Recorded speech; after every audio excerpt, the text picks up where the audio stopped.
السلام علیکم ورحمۃ اللہ وبرکاتہ۔ بیٹے نے اپنے مرحوم باپ کے کمرے کی الماری صاف کرتے ہوئے ایک پرانا مقفل صندوق کھولا۔ اس کے اندر ایک پرانا خط پڑا ہوا تھا جس پر لکھا تھا، صرف میرے مرنے کے بعد کھولنا۔ بیٹے نے تجسس میں خط کھول کر پڑھا تو اس کے ہاتھ کانپنے لگے اور ماتھے پر پسینہ آ گیا۔ اس نے فوراً سے موبائل فون اٹھایا اور اپنی بیوی کو طلاق دے دی، کیونکہ اس خط میں باپ نے ایک ایسا خوفناک راز لکھا تھا کہ وہ جب کسی گھر میں داخل ہوتی ہے تو وہ صرف ایک انسان کو نہیں لے جاتی، بلکہ اپنے پیچھے ایک ایسا بہرا کر دینے والا سناٹا چھوڑ جاتی ہے جو دیواروں میں جذب ہو جاتا ہے۔ باپ کے انتقال کو محض 3 دن گزرے تھے، لیکن علی کو یوں محسوس ہو رہا تھا جیسے اس حویلی کی ہر اینٹ اس کے سینے پر رکھی ہو۔ ڈرائنگ روم کے کونے میں رکھی ویل چیئر اب خالی تھی۔ اس کا وہ خالی پن علی کی آنکھوں میں چبھ رہا تھا۔ علی کی سماعتوں میں اب بھی اپنے باپ کی وہ کانپتی ہوئی بے بس آواز اور پہیوں کی چرچراہٹ گونج رہی تھی جو اسے راتوں کو سونے نہیں دیتی تھی۔ اسے لگ رہا تھا کہ جیسے وقت اس گھر کی دہلیز پر آ کر ٹھہر گیا ہو اور ہر طرف پھیلی اداسی اس کا دم گھونٹ رہی ہو۔ دوپہر کا وقت تھا، گھر میں آنے جانے والوں کا سلسلہ قدرے کم ہو چکا تھا۔ گھر کے دالان میں پھیلی خاموشی کسی آنے والے طوفان کا پیش خیمہ لگ رہی تھی۔ سورج کی تپش میں بھی ایک عجیب سی سرد مہری تھی۔ سارا زین کو سلانے کے لیے کمرے میں لے گئی تھی کہ اچانک حویلی کے بیرونی دروازے پر ایک دھیمی سی دستک ہوئی۔ علی نے بوجھل قدموں سے جا کر دروازہ کھولا تو سامنے ڈاکٹر طارق کھڑے تھے۔ ڈاکٹر طارق نہ صرف اس مرحوم باپ کے معالج تھے بلکہ ان کے انتہائی قریبی اور رازدار دوست بھی تھے۔ ان کے چہرے پر ایک عجیب سی تھکن اور آنکھوں میں ایک ایسا گہرا دکھ تھا جو کسی عام تعزیت کرنے والے کے چہرے پر نہیں ہوتا۔ انہوں نے علی کے کندھے پر ہاتھ رکھا اور اسے خاموشی سے ڈرائنگ روم کے ایک تاریک کونے میں لے گئے جہاں کسی اور کی نظر نہ پڑ سکے۔ ڈاکٹر طارق کے ہاتھ عجیب انداز میں کانپ رہے تھے جب انہوں نے اپنے کوٹ کی اندرونی جیب سے ایک پرانی اور زنگ آلود چابی نکالی اور انتہائی احتیاط کے ساتھ علی کی ہتھیلی پر رکھ دی۔ علی نے حیرت اور ناسمجھی سے اس ٹھنڈی چابی کو دیکھا تو ڈاکٹر طارق کی بھاری اور لرزتی ہوئی آواز ابھری، علی بیٹا، یہ تمہارے باپ کے کمرے کی الماری کے سب سے نچلے اور خفیہ خانے کی چابی ہے۔ انہوں نے اپنی زندگی کے آخری ایام میں مجھ سے رو رو کر یہ وعدہ لیا تھا کہ یہ چابی ان کے مرنے کے بعد صرف اور صرف تمہارے ہاتھوں میں دی جائے اور کسی اور کو اس کی بھنک تک نہ پڑے۔ یہ ایک بہت بھاری امانت ہے جو وہ تم تک پہنچانا چاہتے تھے، اور انہوں نے مجھے اپنے دکھوں کی قسم دے کر کہا تھا کہ جب تک تم اس الماری کو کھولو تو اس کمرے میں تمہارے سوا اور کوئی بھی موجود نہ ہو۔ علی کا دل یہ سن کر زوروں سے دھڑکا تھا۔ اس کی انگلیاں اس کھردری چابی پر سختی سے بند ہو گئیں۔ اس نے ڈاکٹر طارق کی نم آنکھوں میں وہ جواب ڈھونڈنے کی کوشش کی جو زبان سے ادا نہیں کر رہے تھے، لیکن ڈاکٹر طارق بغیر کچھ کہے اور ایک گہری اور پر اسرار نظر علی پر ڈال کر وہاں سے تیزی سے چلے گئے جیسے وہ کوئی بہت بڑا بوجھ اتار کر جا رہے ہوں۔ علی وہیں بت بنا کھڑا رہ گیا۔ اس کی مٹھی میں قید وہ چھوٹی سی چابی اسے منو بھاری محسوس ہو رہی تھی۔ اس کے ذہن میں سوالوں کا ایک ایسا خوفناک طوفان برپا ہو گیا تھا جس نے اس کے حواس گم کر دیے۔ وہ بوجھل اور کانپتے قدموں کے ساتھ اپنے مرحوم باپ کے کمرے کی طرف چل پڑا۔ راہداری کا وہ چھوٹا سا فاصلہ اسے میلوں طویل لگنے لگا۔ آج اسے اس کمرے کی محض صفائی نہیں کرنی تھی بلکہ اس بھیانک راز کو کھوجنا تھا جو اس کا باپ قبر میں اپنے ساتھ لے جانے کی بجائے اس چابی کی صورت میں دنیا میں چھوڑ کر چلا گیا تھا۔ کمرے کا بند دروازہ دیکھتے ہی علی کی دھڑکنیں سینے کی پسلیوں سے ٹکرانے لگی۔ اس نے کانپتے ہوئے ہاتھوں سے دروازے کا ہینڈل گھمایا اور اندر داخل ہو گیا۔ کمرے میں قدم رکھتے ہی ایک مخصوص سی بو اس کے نتنوں سے جا ٹکرائی۔ یہ بوڑھے جسم، کڑوی ادویات اور اس خاص عطر کی ملی جلی خوشبو تھی جو اس کا باپ جمعے کے دن لگایا کرتا تھا۔ کمرے کی کھڑکی سے دھوپ کی ایک ترچھی لکیر اندر آ رہی تھی جس میں مٹی کے ذرات ایک عجیب سی بے ترتیبی سے رقص کر رہے تھے۔ بستر کی چادر ویسے ہی سلوٹوں سے بھری ہوئی تھی۔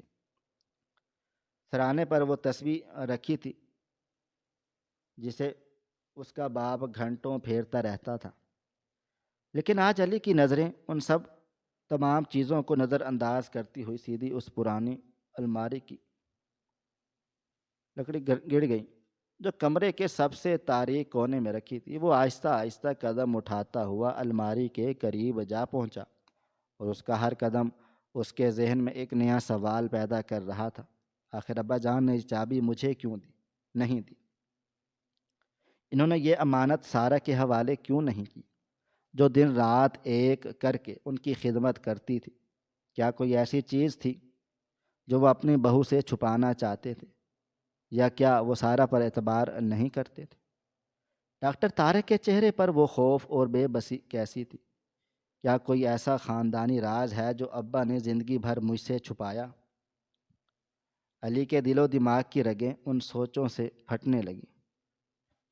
اس کے ہاتھ اس قدر کانپ رہے تھے کہ الماری کا دروازہ کھولنے میں اسے دقت محسوس ہوئی۔ اس نے الماری کھولی اور سیدھا اس کے نچلے خانے کی طرف جھکا۔ وہاں ایک پرانا زنگ آلود اور لوہے کا صندوق رکھا ہوا تھا۔ یہ عام صندوقوں سے مختلف تھا۔ اس پر ایک بھاری تالا لگا ہوا تھا اور اس پر جمی گرد کی تہ بتا رہی تھی کہ اسے سالوں سے کسی نے ہاتھ نہیں لگایا تھا۔ علی نے وہ چابی اس پرانے لوہے کے تالے میں لگائی۔ تالا ایک ہلکی سی کلک کے ساتھ کھل گیا اور کمرے کا سناٹا اب علی کو کسی وحشی درندے کی طرح کاٹنے کو دوڑنے لگا۔ اس نے صندوق کا بھاری ڈھکن اٹھایا تو اس کے کلابوں سے ایک چرچراتی ہوئی آواز نکلی۔ اندر کچھ پرانے کتابیں، باپ کی جوانی کے دور کی ایک گھڑی اور کچھ بوسیدہ کاغذات تھے، لیکن ان سب چیزوں کے بالکل نیچے ایک بڑے سائز کا خاکی رنگ کا لفافہ رکھا تھا۔ یہ لفافہ بالکل محفوظ تھا، جیسے اسے بہت احتیاط سے کسی خاص مقصد اور طوفان کو چھپانے کے لیے رکھا گیا ہو۔ علی نے وہ لفافہ اٹھایا۔ اس کا وزن کسی عام خط سے بہت زیادہ تھا۔ جیسے علی نے لفافے کی پشت کو پلٹا، اس کے جسم میں جیسے ہزاروں وولٹ کی بجلی سی دوڑ گئی۔ لفافے پر نیلے رنگ کے بال پوائنٹ سے انتہائی کانپتے ہوئے اور کمزور ہاتھوں سے کچھ لکھا تھا۔ تحریر کی لرزش اور الجھے ہوئے حروف چیخ چیخ کر بتا رہے تھے کہ لکھنے والے نے یہ الفاظ کس قدر کرب، اذیت، تکلیف اور اپنی آخری ہمت جمع کر کے لکھے ہوں گے۔ وہاں لکھا تھا، یہ لفافہ میرے مرنے سے پہلے ہرگز نہ کھولا جائے۔ میرے بیٹے علی کی امانت یہ ہو بہو اس پہ باپ کی لکھائی تھی۔ یہ وہی خاص انداز جس میں وہ حرف عین بناتا تھا، لیکن یہ راز اس قدر چھپانا، یہ موت کے بعد کی تاکید۔ علی کا گلا سوکھ کر کانٹا ہو گیا۔ اسے یوں لگا جیسے اس بند کمرے کا درجہ حرارت اچانک نقطۂ انجماد تک گر گیا ہے۔ اس کے رگوں میں خون جمنے لگا۔ اس نے خاکی لفافے کو اپنے دھڑکتے ہوئے سینے سے لگایا اور بے ساختہ دروازے کی طرف مڑ کر دیکھا۔ باہر مکمل خاموشی تھی، لیکن اس کے ذہن میں ایک ایسا سونامی اٹھنے لگا جو اس کی اب تک کی گزاری ہوئی پرسکون اور بظاہر پرفیکٹ زندگی کو تنکوں کی طرح بہا لے جانے والا تھا کہ آخر ایسا کیا ہے جو اس کا باپ اپنی زندگی میں اس کی آنکھوں میں آنکھیں ڈال کر اسے بتا نہیں سکا۔ کون سا ایسا خوفناک بوجھ تھا وہ بوڑھا انسان قبر کی اتھاہ گہرائیوں تک اپنے ساتھ لے جانا چاہتا تھا، لیکن پھر بھی اپنی اولاد کی محبت اور کسی نامعلوم اندیشے کے تحت اس نے ثبوت کے طور پر اس صندوق میں چھوڑ دیا اور ڈاکٹر طارق کو اس عمل میں شریک کیا۔ علی تیزی سے اٹھا، اس نے صندوق کو وہیں چھوڑا اور جا کر کمرے کا دروازہ اندر سے لاک کر دیا۔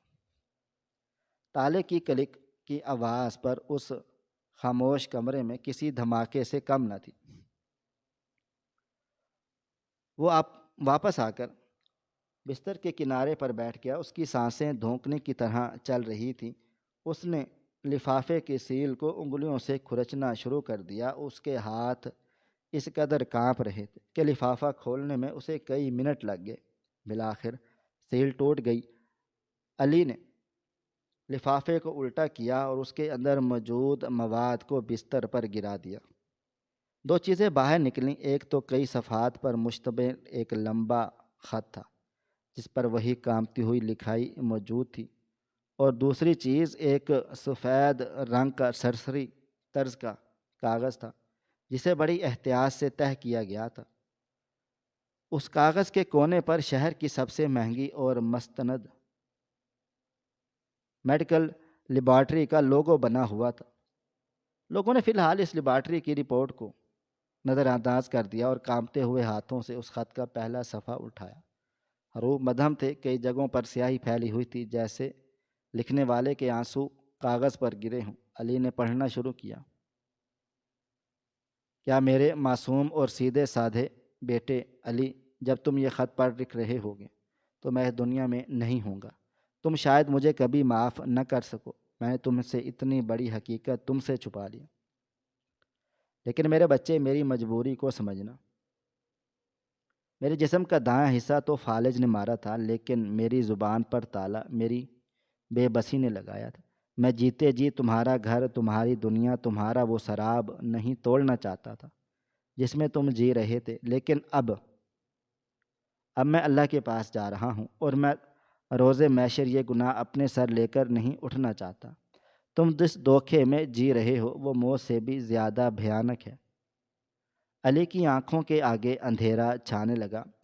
کمرے کی دیواریں جیسے اس پر گرنے لگی تھیں۔ کیا دھوکہ، کیسا سراب! وہ باپ جو ہمیشہ اسے صبر کی تلقین کرتا تھا، جس نے کبھی سارہ کے خلاف ایک لفظ نہیں بولا، وہ آخر کس بھیانک حقیقت کی بات کر رہا تھا؟ علی کا سانس اکھڑنے لگا، لیکن اس نے اپنی آنکھوں کو سختی سے میچ کر دوبارہ خط پر جمایا۔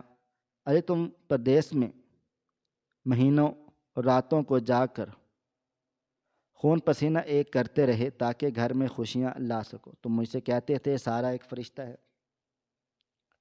جو میری خدمت کر رہی ہے۔ کاش میں تمہیں بتا سکتا کہ جس رات تم ایئرپورٹ سے روانہ ہوتے تھے اس حویلی کے دروازے کس کے لیے کھلتے تھے۔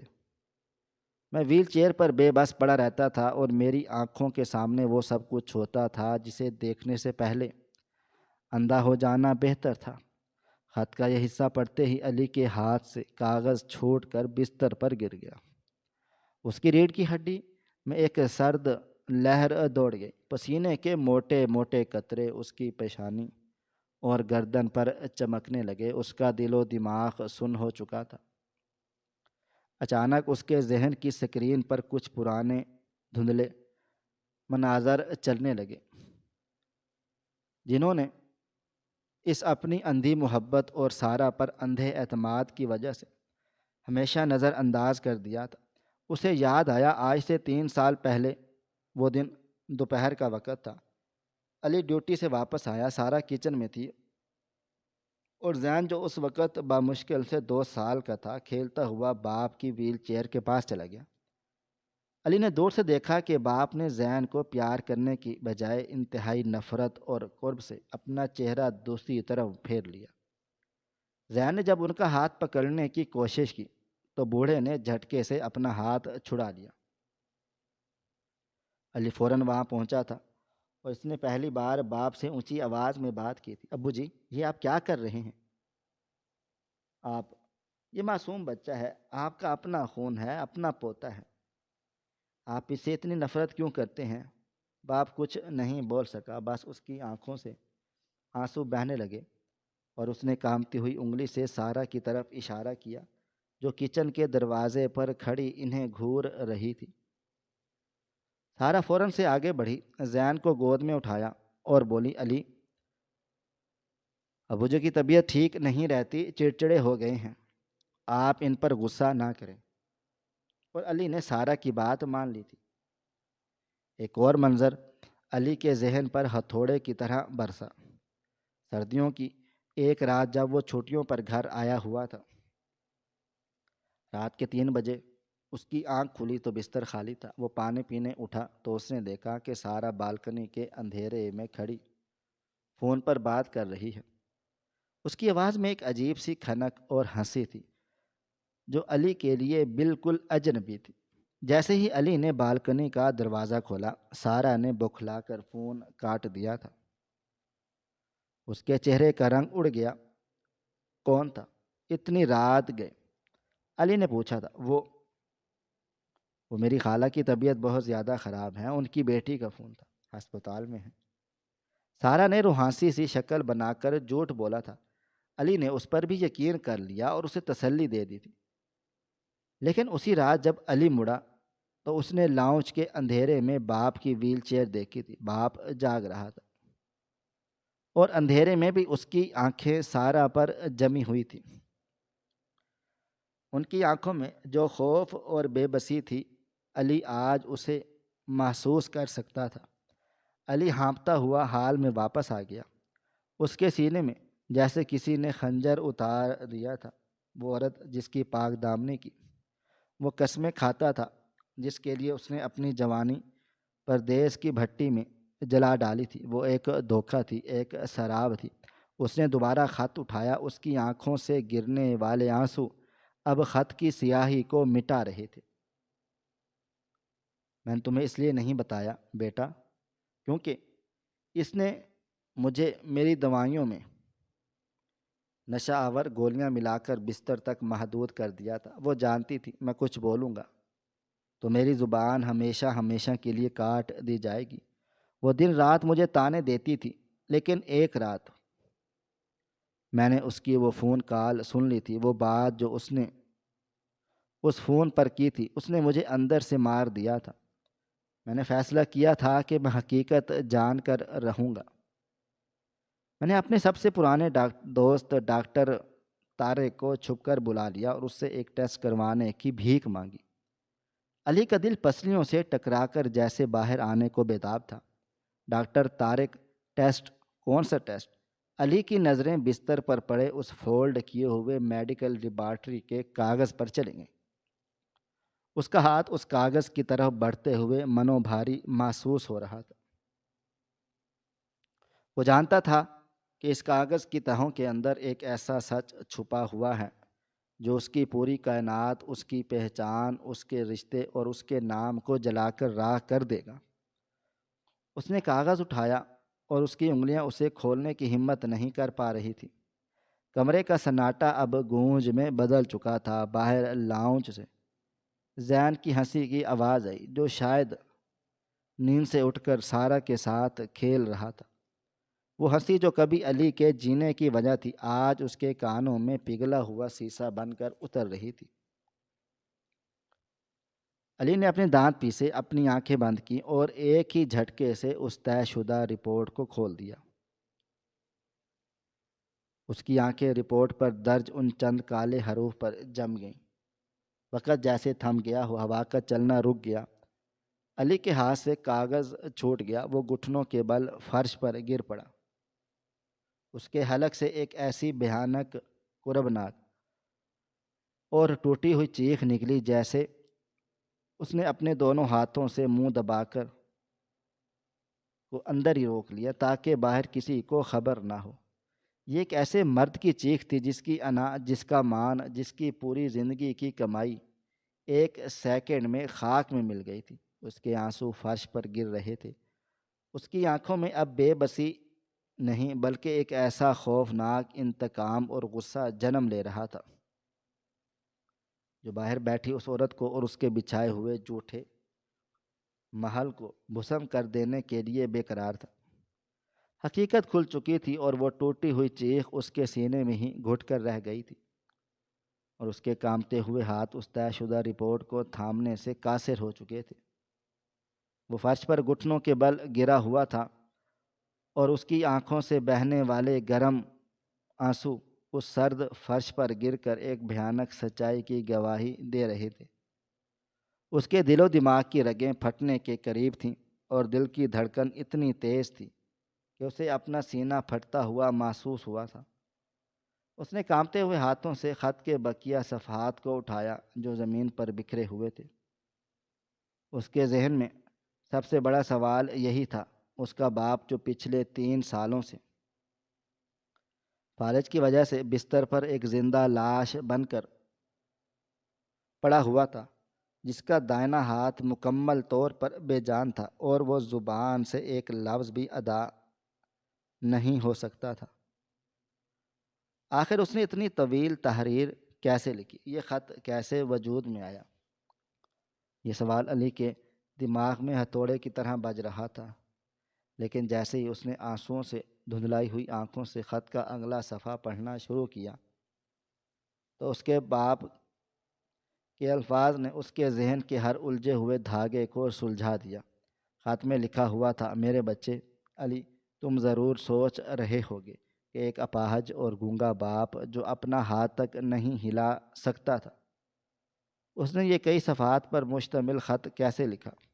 بیٹا، یہ خط کسی کاغذ پر لکھی ہوئی تحریر نہیں ہے، یہ میری ان ہزاروں راتوں کی اذیت، قرب اور بے بسی کا نچوڑ ہے، جب یہ غدار عورت مجھے رات کو نیند کی بھاری گولیاں دے کر سلا دیتی تھی تاکہ میں بھی ہوش پڑا رہوں اور یہ اپنے ناپاک ارادوں کو عملی جامہ پہنا سکے۔ لیکن میرا رب جانتا ہے ایک باپ کی محبت اور اپنے بیٹے کو بربادی سے بچانے کی تڑپ ان تمام دوائیوں کے اثر سے زیادہ طاقتور تھی۔ جب میرا دایاں ہاتھ اور میری زبان میرا ساتھ چھوڑ گئے تو میں نے ہمت نہیں ہاری۔ میں نے رات کے اس پہر پچھلے میں جب یہ عورت گہری نیند سو رہی ہوتی تھی یا اپنے اس پرانے آشنا کے ساتھ فون پر بیہودہ گفتگو میں مصروف ہوتی تو میں جاگتا رہتا۔ میں نے اپنے بائیں ہاتھ سے، جو کہ قدرے حرکت کر سکتا تھا، لکھنے کی مشق شروع کی۔ بیٹا، تم میری اس ٹوٹی پھوٹی اور کامتی ہوئی لکھائی کو دیکھ رہے ہو، یہ میرے بائیں ہاتھ کی لکھی ہوئی تحریر ہے۔ ایک ایک لفظ کو لکھنے میں مجھے کئی گھنٹے لگ جاتے ہیں، میری انگلیاں درد سے سن ہو جاتی ہیں، میرا بازو شل ہو کر بستر پر گر جاتا ہے، لیکن میں اپنے دانتوں کو پیس کر، آنسوؤں کو پی کر دوبارہ قلم اٹھاتا ہوں۔ میں نے کئی مہینوں تک رات کے اندھیرے میں تکیے کے نیچے چھپائے ہوئے کاغذ اور قلم سے یہ الفاظ جوڑے ہیں تاکہ جب میں مر جاؤں تو میرا بیٹا اس اندھے دھوکے سے نکل سکے۔ تم سوچ رہے ہوگے یہ صندوق اور یہ لیبارٹری کی رپورٹ یہاں کیسے پہنچی؟ تو سنو بیٹا، جب میں نے اس عورت کی وہ غلیظ کال سن لی تھی جس میں وہ اپنے اس آشنا کو اس گھر میں بلانے کی اور تمہاری غیر موجودگی میں اسے یہاں لانے کی باتیں کر رہی تھی، تو میرے اندر کا باپ تڑپ اٹھا تھا۔ میں نے اگلے ہی دن اپنے پرانے دوست ڈاکٹر طارق کو اپنے معمول کے چیک اپ کے بہانے گھر بلایا تھا۔ سارا کو اس پر شک نہیں تھا کیونکہ طارق میرا پرانا معالج تھا۔ میں نے طارق کو اپنے بائیں ہاتھوں سے اشاروں اور ٹوٹی پھوٹی لکھائی کے ذریعے ساری حقیقت سمجھائی۔ طارق میرے آنسوؤں کو دیکھ کر رو پڑا تھا۔ میں نے طارق سے منت سماجت کی کہ وہ ایک DNA ٹیسٹ کروائے۔ طارق نے اگلے دن آ کر بہت ہوشیاری سے تمہارے پرانے کنگھے سے تمہارے بال اور اس معصوم بچے زین کے منہ سے گرے ہوئے جھوٹے چمچ سے اس کا لعاب حاصل کر لیا اور لیبارٹری میں بھجوا دیا۔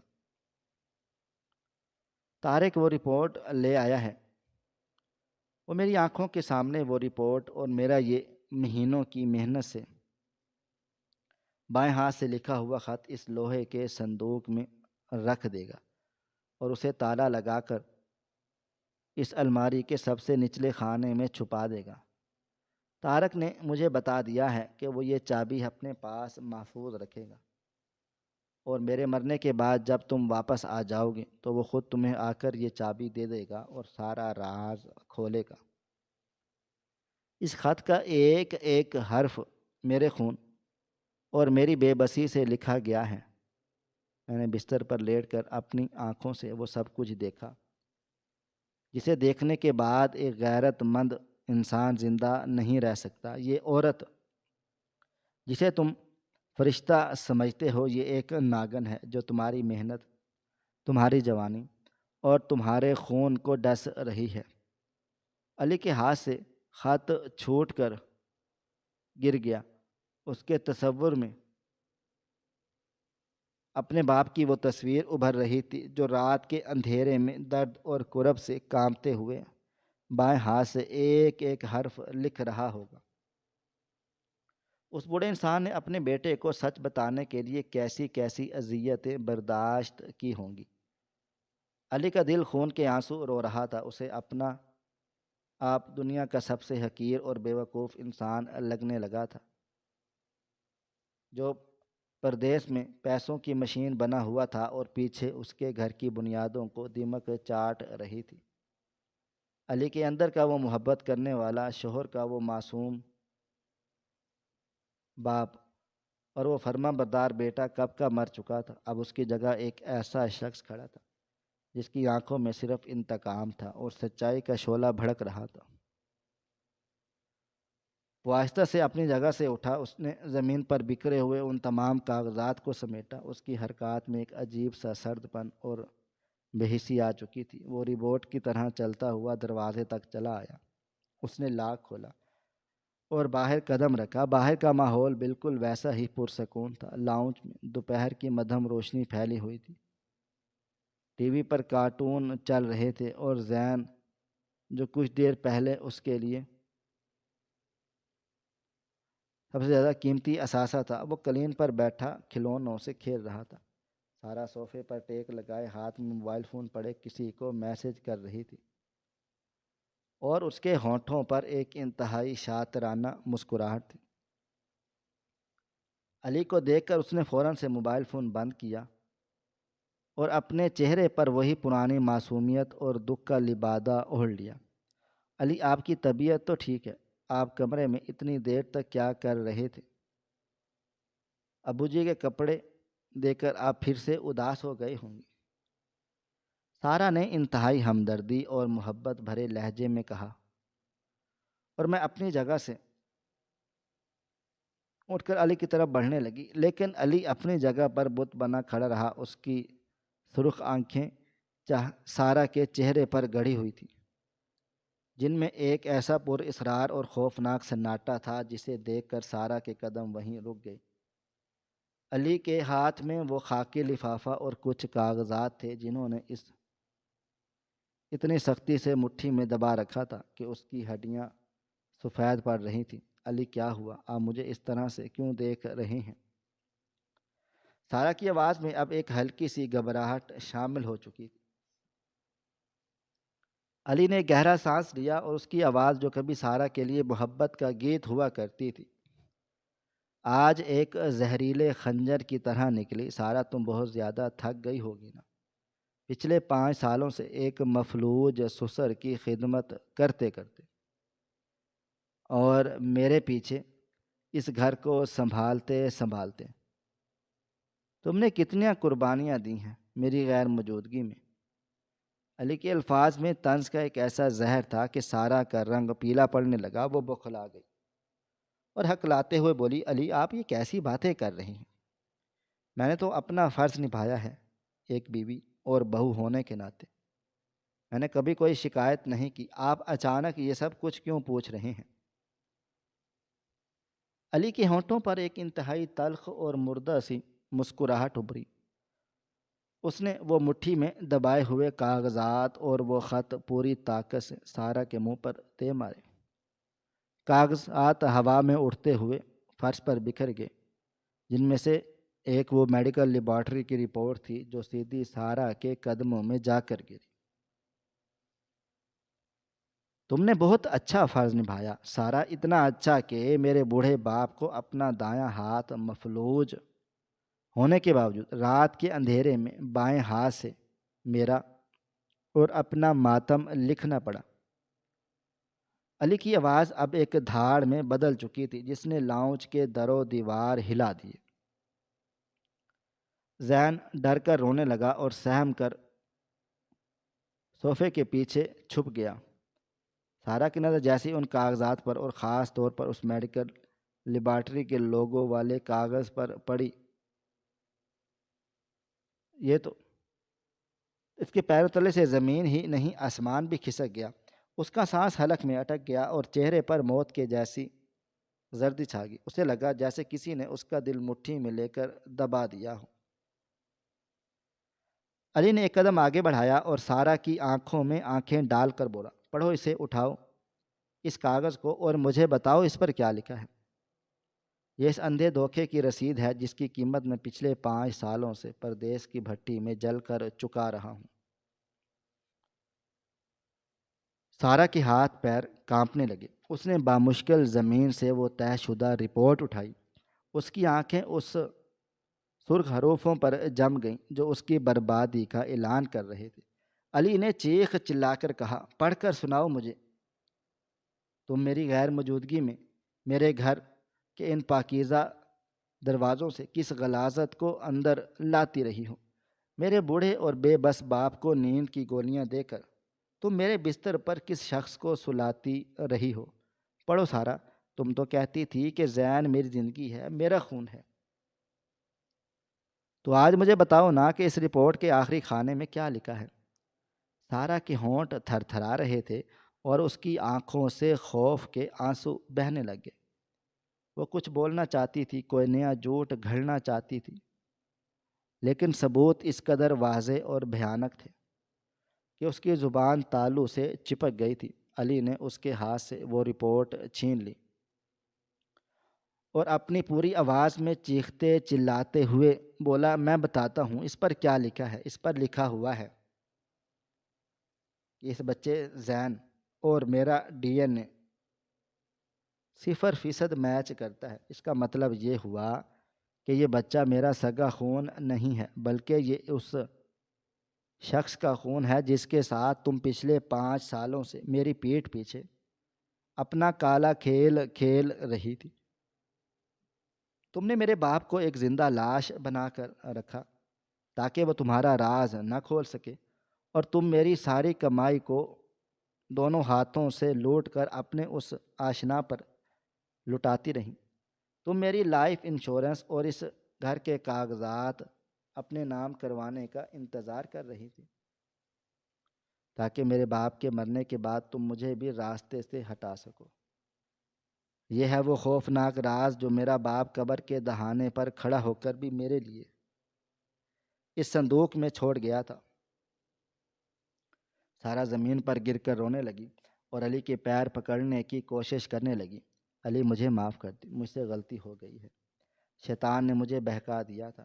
یہ بچہ آپ کو اپنا ہی باپ مانتا ہے، خدارا اس معصوم کی طرف دیکھیں۔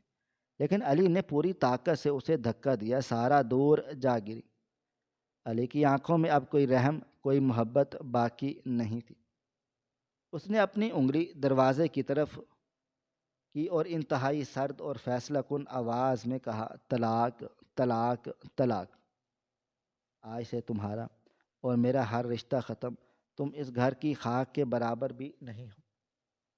نکلو میرے گھر سے اور اپنے اس گناہ کو بھی اپنے ساتھ لے کر جاؤ جسے میں اپنا خون سمجھ کر سینے سے لگاتا رہا۔ علی نے دروازہ کھولا اور سارا کو بازو سے پکڑ کر گھر سے باہر نکال دیا، دھکیل دیا۔ زین روتا ہوا اپنی ماں کے پیچھے بھاگا۔ علی نے آخری بار ان دونوں کو دیکھا اور ایک زوردار جھٹکے سے دروازہ ہمیشہ ہمیشہ کے لیے بند کر دیا۔ دروازے کی بھاری لکڑی جب چوکھٹ سے ٹکرائی تو اس کی گونج محض ایک گھر کی دیواروں تک محدود نہ رہی، بلکہ وہ آواز علی کی روح کے ہر تار کو جھنجھوڑ گئی۔ وہ گونج اس جھوٹے محل کے گرنے کا اعلان تھی جسے سارا نے مکر و فریب اور گناہوں کی غلیظ بنیادوں پر کھڑا کیا تھا۔ علی اسی بند دروازے کے ساتھ ٹیک لگا کر فرش پر بیٹھ گیا اور اپنے گھٹنوں میں سر دے کر پھوٹ پھوٹ کر رونے لگا۔ یہ آنسو محض ایک عورت کے بچھڑنے یا ایک رشتے کے ٹوٹنے کے نہیں تھے، بلکہ یہ اس اندھے اعتبار کے مرنے کا ماتم تھا جو اس نے ایک غدار اور طوطا چشم انسان پر کیا تھا۔ یہ اس جوانی کا نوحہ تھا جو اس نے پردیس کی تپتی دوپہروں اور تنہا سرد راتوں میں اپنے خاندان کو خوشیاں دینے کے لیے جلا ڈالی تھی، اور سب سے بڑھ کر یہ ان آنسوؤں کا قرض تھا جو اس کے بوڑھے اور مفلوج باپ نے رات کی تاریکیوں میں اپنی بے بسی پر بہائے تھے۔ علی کا وجود دکھ سے کانپ رہا تھا، لیکن اس قرب اور ٹوٹ پھوٹ کے اندر ایک عجیب سا روحانی سکون بھی اتر رہا تھا، ایک ایسا سکون جو سچائی کے سامنے آنے پر ملتا ہے، خواہ وہ سچائی کتنی ہی کڑوی اور زہریلی کیوں نہ ہو۔ آج قدرت نے اپنا فیصلہ سنا دیا تھا، اور قدرت کا فیصلہ ہمیشہ اٹل اور عادلانہ ہوتا ہے۔ سارا نے اپنے خام خیالی میں یہ سوچا ہوا تھا کہ وہ اپنے گناہوں پر اندھیرے کی دبیز چادر ڈال کر دنیا کی آنکھوں میں دھول جھونک دے گی۔ وہ سمجھتی تھی کہ ایک گنگا بہرا اور اپاہج سسر اس کے کالے کرتوتوں کا راز اپنے سینے میں دفن کر کے چپ چاپ قبر میں اتر جائے گا، اور وہ اس پاکیزہ گھرانے کی تمام دولت عزت سمیٹ کر اپنے ناپاک ارادوں میں کامیاب ہو جائے گی۔ لیکن وہ اپنی ہوس اور تکبر میں یہ بات بھول گئی تھی کہ زمین پر ہونے والا ہر ظلم اور ہر اندھیرا آسمان کا رب بہت واضح طور پر دیکھ رہا ہے، جو ذات رات کے گھپ اندھیرے میں کالے پتھر پر چلنے والی کالی چونٹی کے قدموں کی آہٹ کو سن سکتی ہے۔ وہ ایک مفلوج باپ کے دل سے نکلنے والی خاموش آہوں اور سسکیوں کو کیسے انسنا کر سکتی ہے۔ اللہ تعالیٰ ظالم کو ڈھیل ضرور دیتا ہے، رسی کو لمبا ضرور کرتا ہے، تاکہ ظالم اپنے گناہوں اور تکبر کے بوجھ تلے پوری طرح دب جائے، اور پھر جب قدرت کی لاٹھی خاموشی سے حرکت میں آتی ہے تو اس کی ضرب اتنی کاری ہوتی ہے کہ ظالم کی نسلیں تک عبرت کا نشان بن جاتی ہیں۔ سارا نے ایک وقتی ہوس اور لالچ کی خاطر اپنے ماتھے پر غداری اور بے وفائی کا وہ سیاہ داغ سجا لیا تھا جسے دنیا کے ساتوں سمندروں کا پانی مل کر بھی نہیں دھو سکتا تھا۔ وہ گھر جو اس کے لیے ایک محفوظ پناہ گاہ تھا، وہ عزت جو علی نے اسے ایک ملکہ کی طرح دی تھی، وہ سب کچھ اس نے اپنے ہی ہاتھوں سے جلا کر خاک کر دیا۔ آج وہ بند دروازے کے اس پار سڑک پر کھڑی تھی، تنہا اور ذلیل و رسوا، جس کے پاس نہ کوئی پاکیزہ رشتہ بچا تھا، نہ کوئی سائبان تھا، اور نہ ہی کوئی عزت۔ یہ مکافات عمل کا وہ اٹل اور سچا قانون ہے جو کبھی کسی کے لیے نہیں بدلتا۔ جو انسان بیج بوتا ہے اسے وہی فصل کاٹنی پڑتی ہے۔ جھوٹ اور فریب کی بنیاد پر کھڑی کی گئی عمارت بظاہر خواہ کتنی ہی خوبصورت، پرکشش اور پرتعیش کیوں نظر نہ آئے، حق اور سچ کی ایک ہلکی سی آندھی اسے زمین بوس کرنے کے لیے کافی ہوتی ہے۔ رشتوں کی پاکیزگی اور خون کی سچائی دنیا کا وہ واحد سرمایہ ہے جسے کسی بازار سے نہیں خریدا جا سکتا۔ جب کسی رشتے کی بنیاد میں دھوکہ اور حرام شامل ہو جائے تو وہ رشتہ جسم میں پھیلنے والے کینسر کی طرح بن جاتا ہے جو آہستہ آہستہ پورے وجود کو کھا جاتا ہے۔ علی اب روتے روتے خاموش ہو چکا تھا۔ اس نے سر اٹھا کر اپنے باپ کے خالی کمرے کی طرف دیکھا۔ اسے یوں لگا جیسے اس کے باپ کی روح آج برسوں کی اذیت کے بعد مکمل طور پر مطمئن ہو گئی ہو، جیسے وہ بوڑھا باپ مسکرا کر اپنے بیٹے کی طرف دیکھ رہا ہو اور کہہ رہا ہو کہ سچائی کی راہ ہمیشہ کھٹن اور کانٹوں سے بھری ہوتی ہے، مگر اس کی منظر لازوال سکون۔ آج اس کا گھر بظاہر ضرور ویران ہوا تھا، مگر اس کی دنیا اجڑ گئی تھی، لیکن در حقیقت وہ ایک بہت بڑے عذاب سے، ایک جھوٹی نسل پالنے کے گناہ سے اور ایک منافق کے سائے سے بچ گیا تھا۔ اس نے اپنے آنسو صاف کیے اور وضو کر کے نماز بچھا کر سجدے میں گر گیا تھا۔ یہ سجدہ کسی دکھ کا نہیں تھا بلکہ صبر شکر کا تھا اس رب العزت کے حضور جس نے اسے اندھیرے سے نکال کر روشنی میں لا کھڑا کیا اور اسے دنیا کی ہر آنکھ کو یہ ابدی سبق دے گیا تھا کہ امانت میں خیانت کرنے والے، کسی کی سچی محبت کو دھوکہ دینے والے اور پاک دامن رشتوں کو اپنی ہوس کے لیے ناپاک کرنے والے کبھی فلاح نہیں پاتے۔ ان کا انجام ہمیشہ رسوائی، در بدر کی ٹھوکریں اور ذلت ہی ہوتا ہے۔ دنیا کی عدالتیں میں شاید ظالم جھوٹے ثبوتوں پر چھوٹ جائے، لیکن قدرت کے ترازو میں جب انصاف تلتا ہے تو رائی کے دانے برابر بھی ظلم کا حساب لیا جاتا ہے، اور غداروں کے حصے میں سوائے پچھتاوے کے اور کچھ بھی نہیں آتا۔ ناظرین، آپ کو ہماری آج کی کہانی کیسی لگی؟ کومنٹ باکس میں اپنی رائے کا اظہار ضرور کریں۔ مزید اس طرح کی سبق آموز کہانیاں سننے کے لیے ہماری ویڈیوز کو لائک کریں، شیئر کریں اور ہمارے چینل SF سٹوریز کو ضرور سبسکرائب کر لیں۔ ملتے ہیں کل ایک نئی اور دلچسپ کہانی کے ساتھ، تب تک اپنا ڈھیر سارا خیال رکھیے گا۔ اللہ حافظ۔